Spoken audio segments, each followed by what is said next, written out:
जगद्गुरु तुकोबारांनी आपल्या उपास्य दैवताचा पहिला गुण सांगितलाय, कोणता? भोळा. आता भोळा हा शब्द त्या जाणकारांच्या कानावर गेल्यानंतर त्यांचा झाला ना घोटाळा. कारण आता भोळा म्हणजे तुमच्या आमच्या दृष्टीने कसं हो बाबा? कारण आपण बघा, एखादं बावळट असेल, एखादं येडसर असेल, तर आपण त्याला काय म्हणतो? जाऊ दे, की कसं आहे? भोळ आहे का नाही? आपल्या दृष्टीने भोळा म्हणजे काय? बावळट आहे का नाही? पण तुकोबारा देवाला बावळट म्हणते का? आणि तुम्ही आम्ही सुद्धा म्हणू का? आणि म्हणायचं असेल तर म्हणा बा, मग काय. पण महाराज, देवाला बावळट म्हणणं म्हणजे आपणच आपला बावळटपणा सिद्ध करणे. देवाला बावळट म्हणणं म्हणजे भर दिवसा दुपारी 12 वाजता सूर्यावर थुंकणे. मला सांग बाळा, तुझं नाव काय आहे? संस्कार. बर, मला सांग, भर दुपारी 12 वाजता सूर्य कुठं असतो रे? वर म्हणजे कुठं? डोक्यावर. कोणाच्या? तांबडे महाराजाच्या. मग आपल्या म्हणजे तुझ्या. आता तुझ्या डोक्यावर. बरं, मग मला सांग, तुला त्या सूर्यावर थुकायचंय, तुला तुझं तोंड कुठं न्यावं लागेल? लाजू नको, हसू नको, बिंदास सांग, कुठं न्यावं लागल? वरती न्यावं लागल. सूर्याजवळ असं वरती न्यावं लागेल, बरोबर? आता तुला त्या सूर्यावर थुकायचंय, तुझा थुका सूर्यावर जाणार का? मग कुठं जाणार? तुझ्याच तोंडावर. म्हणजे भर दुपारी 12 वाजता सूर्यावर थुंकणं म्हणजे आपणच आपल्या तोंडावर थुंकून घेणं. तसं देवाला बावळट म्हणणं म्हणजे आपणच आपला बावळटपणा सिद्ध करणं. आता भोळा, जगद्गुरु तुकोबाराय म्हणतात आमचा देव भोळा, पण तो मूळचा चतुर आहे.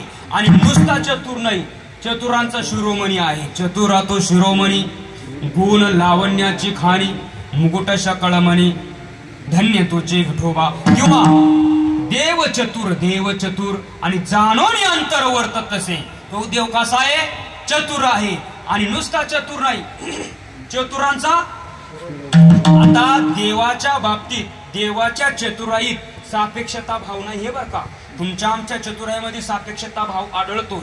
कारण माणसामध्ये पण काही कमी चतुर नसतात, लई नमुने असतात. माणसामध्ये किती चतुर असतात मी तुम्हाला सांगतो. काय झालं, 2 जण हॉटेलमध्ये गेले बाबा. कुठे गेले? हॉटेलमध्ये गेले.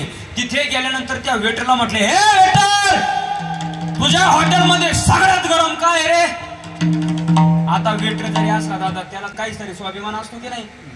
आता त्याला एवढा मोठा आवाज चालत असतो का? जरी वेटर असला पण तो आवाज चालत का एवढा मोठा वरच्या आवाजात? तो म्हटला, माझ्या हॉटेलमध्ये सगळ्यात गरम विस्तू म्हटला. आता विस्तू सोडून दुसरं काय असणार आहे मग? आता हे त्याच्या पुढचं होतं. ते म्हटलं, आण 2 प्लेटा. आता ते काही कमी नव्हतं, त्याने सुद्धा चिमट्याने निखारे काढले, 2 प्लेटा भरवल्या आणि त्यांच्या समोर आणून ठेवल्या. आणि तिथंच उभा राहिला, बघतोच आता कशा खातात. आता त्याला काय वाटलं, आता विस्तू खाण्याची वस्तू आहे का? आता जिरती म्हटलं यांच्या, म्हणून तिथंच उभा राहिला. पण हे त्याचा बाप चतुर होतं. त्याने काय केलं, खिशेतून सिगरेटचं पाकिट काढलं, समोरच्याला एक दिलं, त्याने एक घेतलं, त्या विस्तवावरती पेटवलं आणि त्याच्या तोंडावर धूरफुटीत निघून गेले. म्हणजे माणसामध्ये किती चतुर असतात, त्याच्यापेक्षा तो चतुर म्हणजे अनेक. किंवा आता आणखी एक सांगतो, फक्त गैरसमज करून घेऊ नका बरं का. कारण काय, कीर्तन म्हणजे रेडीमेड कापडाचं दुकान आहे बाबा. रेडीमेड कापडाच्या दुकानामध्ये तुम्ही जर गेले तर तुमच्या मापाचे कपडे अजिबात नसतात. पण तुम्हाला जर फिट जर आले तर तुम्ही असं समजायचं नाही आपल्याच मापाचे शिवून आणले, असं अजिबात समजायचं नाही. कारण दृष्टांत हा सिद्धांत पटण्याकरता असतो. सिद्धांत पटला का दृष्टांत फेकून द्यायचा, अजिबात चघळत बसायचं नाही. कारण जर चौथा चघळत बसलं तर चौथा कसा लागतो? कडू लागतो. म्हणून चघळत बसायचं नाही. फक्त तुमच्या दृष्टांत लक्षात आला का सिद्धांत फेकून द्या, मनावर लावून घेऊ नका. काय झालं, आपले भारताचे 10 कॅबिनेट मंत्री कुठे गेले? अमेरिकेच्या दौऱ्यावर गेले. आता अमेरिका म्हणजे अतिशय श्रीमंत असलेला देश. म्हणजे मी कशासाठी सांगतोय, माणसामध्ये किती चतुर असतात याच्यासाठी सांगतोय. ते गेले अमेरिकेच्या दौऱ्यावर. आता तिथे गेल्यानंतर महाराज, श्रीमंत देश आहे ना तो, अमेरिका म्हणजे अतिशय श्रीमंत देश आहे. तिथे गेल्यानंतर गेस्ट हाऊसला गेले, फ्रेश झाले. आता ते अमेरिकेचे मंत्री म्हटले भारत देशाचे कॅबिनेट मंत्री आहे, मग त्यांना नाश्ता बनवावा. पण आता नाश्ता कशाचा बनवला? पोह्यांचाच बनवला. सगळे पदार्थ टाकून बनवला. आता तुम्हाला जेवढे माहिती असतील तेवढे सगळे टाकून द्या आणि बनवा पोहे. बरं, डिश वापरला कशाचा? चांदीचा. श्रीमंत देश आहे ना हो, तिथं काय कमी? चांदीचा डिश वापरला आणि चमचा सोन्याचा वापरला. आता बरं आहे ना महिला वर्ग?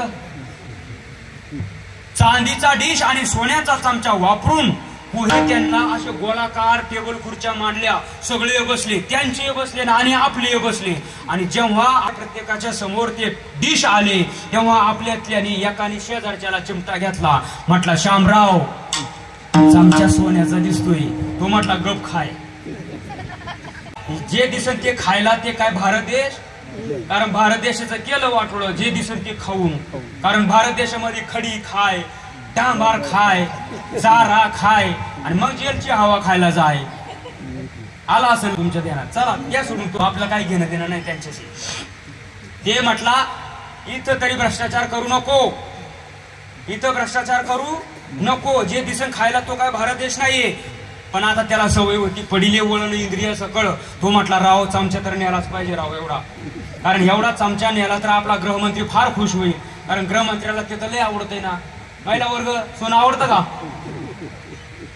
अय झालेवाडी, सोनं आवडतं का? नाही. त्याला काढून सगळं जातो तुम्ही. ज्यांना जेवढं आवडतं तेवढं कोणालाच आवडत नाही. तो म्हटला, राव एवढा चमचा नेला तर आपला गृहमंत्री खुश होईल. पण आता न्यायचा कसा बुवा? पण ते जरा विनोदी होतं. त्याने काय केलं? विनोद सांगायला सुरुवात केली. असे विनोद सांगितले, असे विनोद सांगितले. सगळे आयो आयो बाबो बाबो करवस्तोर खुर्च्यावरून खाली पडू पडू हसले. कोणाच लक्ष नाही असं पाहिलं आणि चमचा घेतला आणि कोटच्या खिशात घातला. हे कुणीच पाहिलं नाही, पण आपल्यातल्याच एकाने पाहिलं. तो म्हटला, राव तो मंत्री आहे, मी काय पोतराज आहे का? त्याला चालतंय, मग मला काय कडू लागतंय का? पण तो जरा विचारवंत होता. तो म्हटला, हसायच्या नादामध्ये एखादा चमचा गेला म्हणून सोडून देतील, आणि जर दोन दोन चमचे गेले आणि जर झडती घेतली तर आपल्या देशाचं नाव बदनाम होईल. विचारवंत होता, पण त्याला काय कळ निघाना. तो म्हटला, राव आता चमचा तर नेला पाहिजे. मग आता यांनी पहिल्याने चतुरपणा केला. काय? हसवले हसवले आणि फसवले. आता दुसऱ्याने ते पाहता पाहता फसवले. काय? त्याने सांगितले, आमचा भारत देश म्हणजे कला गुणांनी अतिशय युक्त असलेला देश आहे. कारण आमच्या भारत देशामधले कलाकार त्या कलेवरती आपलं पोट भागवतात, आपली उपजीविका चालवतात. आता ते अमेरिकेचे म्हटले, व्हॉट दिस कला? त्यांना माहितच नाही ना हे कला काय प्रकार आहे. ते म्हटले, कला काय भानगडे? आणि मग तो म्हटला, थांबा, मी तुम्हाला नमुन्याकरता एक कला करून दाखवतो, म्हणजे तुमच्या लक्षात येईल. आणि मग त्याने नमुना दाखवला. त्याने नमुना दाखवला. तो चमचा घेतला त्याने हातामध्ये. दादा त्याने चमचा घेतला आणि खुर्चीवर उभा राहिला महाराज. आणि मग म्हटला, हे बघा माझ्या हातातला चमचा दिसतोय का मावशे? चमचा दिसतोय का? हे असा तो म्हटला. तो म्हणला, हे बघा माझ्या हातातला हा चमचा दिसतोय का? म्हणे, हो दिसतो. आता या ठिकाणी मी हा चमचा घेऊन मी आता मंत्र म्हणणार आणि चमचा मंत्र म्हणून माझ्या खिशात घालणार आणि झडती घेतल्यानंतर त्यांच्या खिशात निघणार. बघा काय डोकं वापरलं. म्हणजे त्यांनी घातलेला आधीच पाहिला होता. आणि मग त्या ठिकाणी तिने तो चमचा घेतला आणि मग मंत्र म्हणला, ओम भग भुगे भगिनी भागोदरी ओम भटस्वा. मला तेवढं आणि मंत्र म्हणून घातला कोटच्या खिशात आणि घ्या म्हणे आता त्यांची जडती. आता त्यांची जडती घेतल्यानंतर त्यांचा निघाला आणि यांचा पचरा ना काय पाहता. म्हणजे बघा किती डोकं लावणारे असतात चतुर. म्हणजे माणसामध्ये त्याच्यापेक्षा तो चतुर, त्याच्यापेक्षा तो चतुर. पण देवाच्या बाबतीत तसं नाही. तो चतुरांचा बाप चतुर आहे. मग का हो महाराज, तो जर एवढा चतुर आहे तर मग त्याला भोळ का म्हणले? तर महाराज भोळेपणाचा आविष्कार त्याच्या जीवनामध्ये घडतो म्हणून तो भोळा आहे. वास्तविक पाहता तो भोळा नाही तर तो चतुर आहे. तुका म्हणे भोळा आणि जिंको जाणे कळी काळा.